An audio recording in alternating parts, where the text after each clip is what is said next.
जय हिंद दोस्तों। तो आप सभी का स्वागत है हमारे यूट्यूब चैनल क्रूड पर।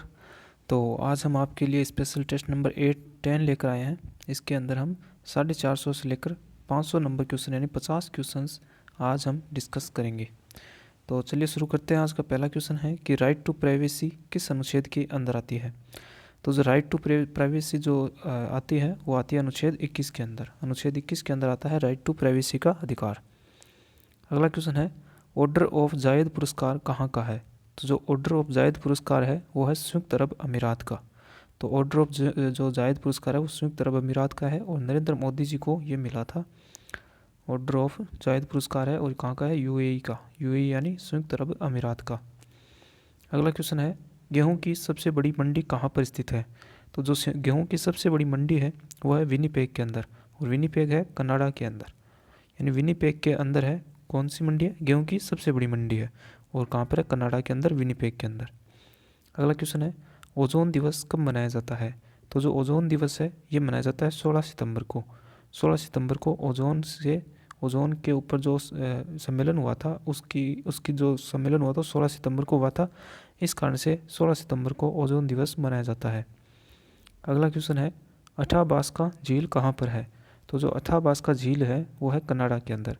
कनाडा के अंदर ये झील है अथाबास्का झील। अगला क्वेश्चन है डीआरडीओ की स्थापना कब की गई थी। तो जो डीआरडीओ है डिफेंस रिसर्च ऑर्गेनाइजेशन है, उसकी स्थापना कब हुई थी। उसकी स्थापना हुई थी 1 जनवरी 1958 को।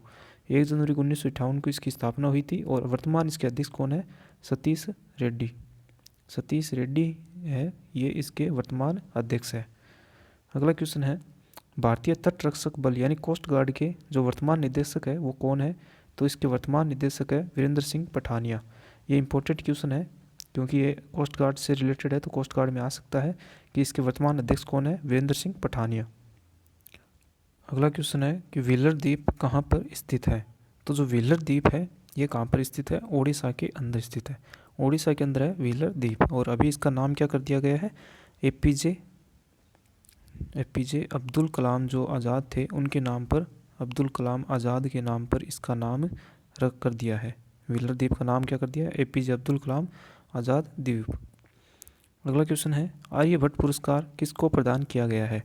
तो जो आर्यभट्ट पुरस्कार है वो दिया गया है सतीश रेड्डी को। और सतीश रेड्डी कौन थे, सतीश रेड्डी थे डीआरडीओ के निदेशक। डीआरडीओ के निदेशक थे सतीश रेड्डी, और डीआरडीओ की स्थापना कब हुई थी, 1 जनवरी 1958 को। ठीक है। अगला क्वेश्चन है कि वर्तमान में भारत के जो रेल मंत्री है वो कौन है। तो वर्तमान में भारत के रेल मंत्री है अश्विनी वैष्णव। यानी वर्तमान में भारत के जो रेल मंत्री है वो है अश्विनी वैष्णव। अगला क्वेश्चन है भारत की प्रथम रेल कब चलाई गई थी।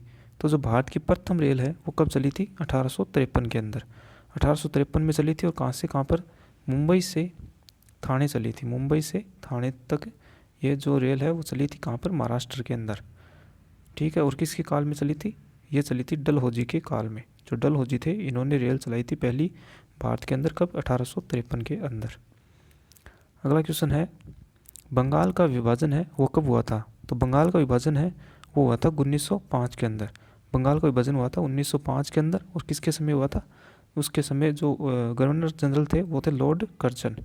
लॉर्ड कर्जन था, उसके समय हुआ था बंगाल का विभाजन। अगला क्वेश्चन है साहित्य अकादमी पुरस्कार कितनी भाषाओं में दिया जाता है। तो ये दिया जाता है 24 भाषाओं में। 22 तो जो संविधान के अंदर है उन भाषाओं के अंदर, और 2 है, एक तो है राजस्थानी और एक है इंग्लिश। इन भाषाओं के अंदर साहित्य जो अकादमी पुरस्कार है वो 24 भाषाओं के अंदर दिया जाता है। अगला क्वेश्चन है डल झील किस राज्य में स्थित है। तो जो डल झील है यह है जम्मू कश्मीर के अंदर स्थित है, और अभी एसबीआई ने यहाँ पर क्या खोला है, एटीएम खोला है। एसबीआई ने क्या क्या खोला है, एटीएम खोला है डल झील के ऊपर। ठीक है। अगला क्वेश्चन है आइस हॉकी चैंपियनशिप किसने जीती है। तो जो आइस हॉकी चैंपियनशिप है ये जीती है आईटीबीपी ने। यानी आईटीबीपी है जो उसने अभी आइस हॉकी चैंपियंस है वो जीती है। अगला क्वेश्चन देखते हैं। अगले क्वेश्चन में है कि इनमें से कौन दीन ए हिलाई का सदस्य बना था। यानी एक जो सदस्य है वो दीन ए हिलाई धर्म को मानने वाला था, और ये कौन था, राजा बिरबल। राजा बिरबल थे, इन्होंने दीन ए हिलाई को माना था और इस धर्म को अपनाया था। अगला क्वेश्चन है कौन सा व्यक्ति इनमें से निरक्षर था। तो इनमें से जो निरक्षर व्यक्ति था वो था अकबर। अकबर कभी भी पढ़ा नहीं था, अकबर एक निरक्षर व्यक्ति था। अगला क्वेश्चन है कौन सा निम्न से कौन सा अकबर द्वारा अपनाया गया सुधार उपाय है वो नहीं था। तो जो इनमें से जो ये दाग प्रथा अकबर ने अपनाई थी, मनसबदारी प्रणाली अपनाई थी और जब्ती प्रणाली अपनाई थी, लेकिन जो इक्ता प्रणाली है यह नहीं अपनाई। तो इसका सही आंसर होगा इक्ता प्रणाली। इक्ता प्रणाली अपनाने वाले कौन थे? इल्तुतमिश। जो इल्तुतमिश था इसने जो है इक्ता प्रणाली अपनाई थी। ठीक है। अगला क्वेश्चन है जहांगीर का अर्थ क्या होता है। तो जहांगीर होता है, उसका अर्थ होता है कि जहांगीर का अर्थ होता है विश्व विजेता, यानी जो विश्व को जीत ले उसका अर्थ होता है जहांगीर। अगला क्वेश्चन है नूरजहां किसकी पत्नी थी। तो जो नूरजहां थी वो किसकी पत्नी थी? वो थी जहांगीर की पत्नी। जहांगीर की पत्नी थी नूरजहां। अगला क्वेश्चन है निम्न में से किस मुगल शासक ने स्वयं अपनी आत्मकथा लिखी थी। तो जो स्वयं आत्मकथा लिखी थी वो लिखी थी बाबर ने, बाबरनामा लिखी थी, बाबरनामा जो उसने खुद लिखी थी। और एक था जहांगीर, और जहांगीर ने लिखी थी तुजु के बाबरी, तुजु के जहांगीरी, सॉरी तुजु के जहांगीरी, तुजु के जहांगीरी लिखी थी किसने? जहांगीर ने। और बाबरनामा लिखा था किसने? खुद अकबर ने, सॉरी बाबर ने। ठीक है, बाबर और जहांगीर ने खुद अपनी आत्मकथाएं लिखी थी। अगला क्वेश्चन है चित्रकारी का स्वर्ण काल किसके काल को कहा जाता है। तो चित्रकारी का जो स्वर्ण काल था वो कहते हैं जहांगीर के काल को। यानी जहांगीर जब शासन करता था तो उसके काल को चित्रकारी का स्वर्ण काल कहा जाता है। अगला क्वेश्चन है राजकुमार खुर्रम बड़ा होकर कौन सा सम्राट बना था। तो राजकुमार खुर्रम था वो बड़ा होकर बना था शाहजहाँ था, शाहजहाँ बना था कौन? खुर्रम। खुर्रम का जो बचपन का नाम था वो था शाहजहाँ, तो बड़ा होकर बना था खुर्रम, उसका बचपन का नाम था शाहजहाँ का। ठीक है। अगला क्वेश्चन है पायरिया किससे होता है। जो रोग होता है पायरिया वो होता है प्रोटोजोआ के कारण, यानी पैसे पायरिया, पैसे प्रोटोजोआ। तो इसको याद रखना है कि पायरिया से प्रोटोजोआ से होता है। अगला क्वेश्चन है चेचक का पहला टीका किसने बनाया था। तो चेचक का पहला टीका बनाने वाला था एडवर्ड जेनर। एडवर्ड जेनर ने चेचक का पहला टीका बनाया था। अगला क्वेश्चन है मलेरिया में शरीर का कौन सा अंग, कौन सा जो भाग है वो प्रभावित होता है। तो मलेरिया के अंदर जो शरीर का जो भाग प्रभावित होता है वो होता है लाल रक्त कोशिका, यानी आरबीसी होती है, ये मलेरिया के अंदर प्रभावित होती है। और मलेरिया किसके कारण से होता है? मलेरिया होता है, जो मलेरिया है ये होता है प्रोटोजोआ के कारण। प्लाज्मोडियम जो प्रोटोजोआ होते हैं उसके कारण मलेरिया रोग है वो होता है। अगला क्वेश्चन है योजना आयोग की स्थापना कब की गई थी। तो जो योजना आयोग है इसकी स्थापना की गई थी 15 मार्च 1950 के अंदर, यानी 15 मार्च 1950 के अंदर योजना आयोग है इसकी स्थापना की गई थी। अगला क्वेश्चन है बाला दिवस कब मनाया जाता है।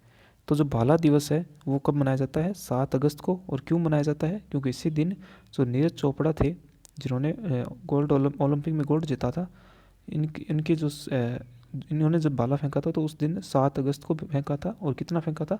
87.58 मीटर बाला फेंका था। तो इनकी याद में 7 अगस्त को क्या मनाया जाता है? बाला दिवस मनाया जाता है। अगला क्वेश्चन है कौन सी पर्वत श्रेणी इनमें से भारत में है। तो इनमें से बताना है कौन सी पर्वत श्रेणी है भारत के अंदर है। तो जो अराकाना योमा है ये तो है म्यांमार के अंदर, म्यांमार के अंदर है अराकाना योमा। और जो सुलेमान है वो है पाकिस्तान के अंदर। साल्ट रेंज भी कहाँ पर है? पाकिस्तान के अंदर। पीर पंजाल है, पीर पंजाल है वो है भारत के अंदर। तो इसका सही आंसर हो जाएगा पीर पंजाल। अगला क्वेश्चन है सतपुड़ा की रानी किसे कहते हैं। तो सतपुड़ा की रानी इनमें से कहते हैं पंचमढ़ी। जो पंचमढ़ी है इसको सतपुड़ा की रानी कहते हैं। पंचमढ़ी कहाँ पर है? मध्य प्रदेश के अंदर है, मध्य प्रदेश के अंदर है पंचमढ़ी। और इसको क्या कहते हैं? सतपुड़ा की रानी कहते हैं। सतपुड़ा की रानी कहते हैं किसको? पंचमढ़ी को कहते हैं। अगला क्वेश्चन है लोकटक जो झील है वो किस राज्य में स्थित है। तो लोकटक जो झील है ये है मणिपुर के अंदर, मणिपुर के अंदर है लोकटक झील। अगला क्वेश्चन है लोनार झील किस राज्य के अंदर स्थित है।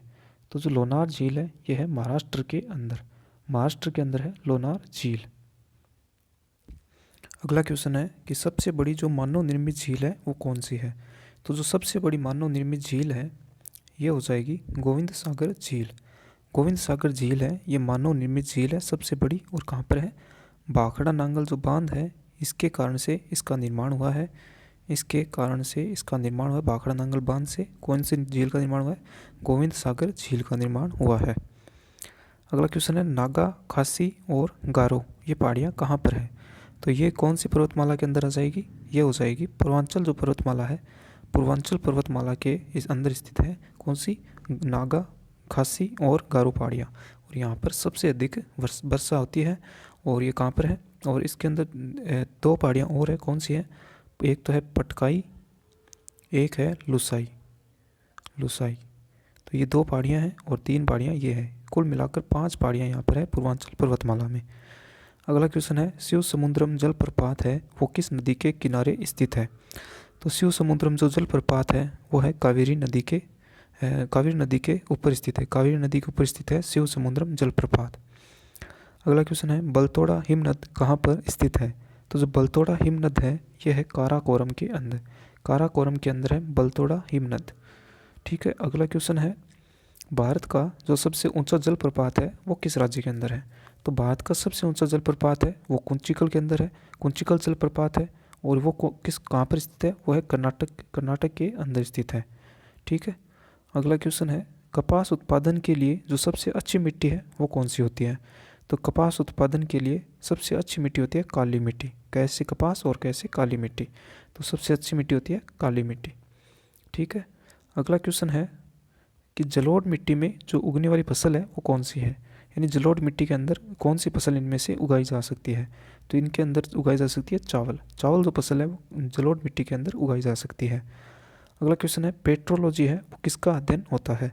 जो पेट्रोलॉजी होता है वो होता है चट्टानों का अध्ययन, यानी चट्टानों का अध्ययन किया जाता है पेट्रोलॉजी के अंदर।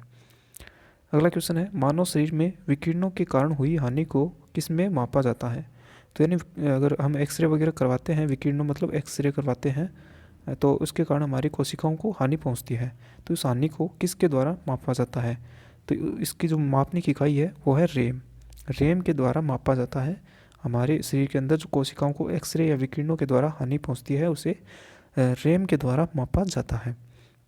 अगला क्वेश्चन है एपी सेंटर का संबंध किससे है? यानी एपी सेंटर जो वर्ड है वो कहाँ किस काम में आता है? तो ये आता है भूकंप का जो केंद्र होता है उसको एपी सेंटर कहते हैं। अगला क्वेश्चन है परावश्रव्य तरंग की जो आवृत्ति है वो कितनी होती है? तो जो पराश्रव्य तरंग होती है उसकी आवृत्ति होती है 20 किलो हर्ट्ज से ऊपर। यानी जो 20,000 हर्ट्ज है, 20,000 हर्ट्ज से ऊपर की जो आवृत्ति होती है उसे कहते हैं पराश्रव्य तरंग।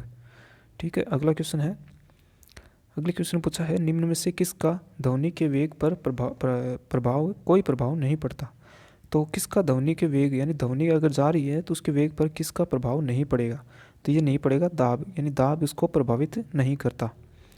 अगला क्वेश्चन है विटामिन B12 की मुख्य घटक धातु कौन सी होती है? यानी विटामिन जो B12 होता है, विटामिन B12 उसके अंदर जो मुख्य धातु कौन सी होती है? ये होती है कोबाल्ट। जो कोबाल्ट धातु होती है वो विटामिन B12 की मुख्य घटक धातु होती है। अगला क्वेश्चन है मानव की पसलियाँ किससे जुड़ी होती है? तो मानव के अंदर जो पसलियाँ होती है, कितनी पसलियाँ होती है? 24 पसलियाँ। मानव के अंदर कितनी पसलियाँ होती है? 24 पसलियाँ होती है और 12 जोड़ी होती है। 12 जोड़ी मतलब 24 पसलियाँ होती है।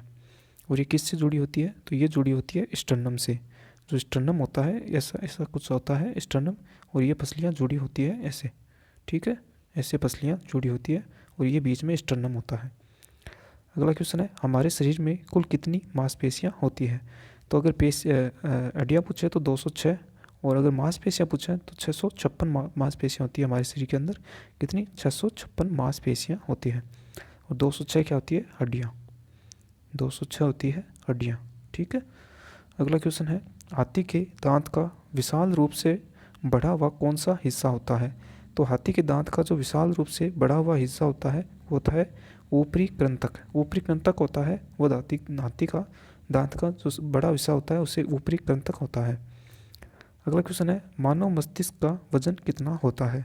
तो जो मानव मस्तिष्क है उसका वजन होता है 1.36 किलो, यानी कुल मिलाकर 1360 ग्राम इसका वजन होता है। 1360 ग्राम के लगभग इसका वजन होता है मानव मस्तिष्क का। तो ये थे अपने 50 क्वेश्चन आज के। तो ये वीडियो आपको कैसा लगा हमें कमेंट सेक्शन में ज़रूर बताएं, एंड वीडियो को ज़्यादा से ज़्यादा शेयर करें, एंड चैनल को सब्सक्राइब ज़रूर करें, and thanks for watching this video.